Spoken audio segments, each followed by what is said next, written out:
ইসরায়েলের রাজধানী তেল আবিবে মার্কিন দূতাবাসকে লক্ষ্য করে ক্ষেপণাস্ত্র হামলা চালিয়েছে ইরান। ইসরায়েলে নিযুক্ত মার্কিন রাষ্ট্রদূত মাইক হ্যাকাবি সামাজিক যোগাযোগ মাধ্যম এক্সে দেওয়া এক পোস্টে এ তথ্য নিশ্চিত করেছেন। মার্কিন রাষ্ট্রদূত জানান, তেল আবিবে মার্কিন রাষ্ট্রদূত ভবনের কাছে ইরানি ক্ষেপণাস্ত্রের আঘাতে সামান্য ক্ষয়ক্ষতি হয়েছে।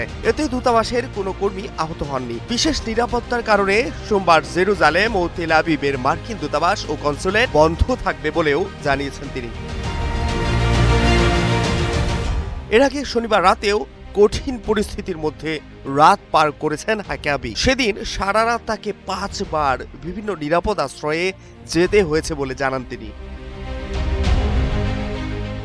চলতি সপ্তাহের শুরুতে যুক্তরাষ্ট্রের পূর্ব সমন্বয় বা অনুমোদন ছাড়া ইসরায়েল ইরানের উপর সামরিক হামলা চালানোর সম্ভাবনা খুবই কম, এমনটাই বলেছিলেন ইসরায়েলের কট্টর সমর্থক হ্যাকাবি। ইসরায়েলে নিযুক্ত এই মার্কিন দূত শুক্রবার রাত থেকে শনিবার ভোর পর্যন্ত 5 বার নিরাপদ জায়গায় আশ্রয় নেন। ইসরায়েলে ইরানের পাল্টা ক্ষেপণাস্ত্র হামলার কারণে বারবার জায়গা বদল করতে হয়েছে তাকে। সুরক্ষিত আশ্রয় কেন্দ্রগুলোতে থাকতে হয়েছে।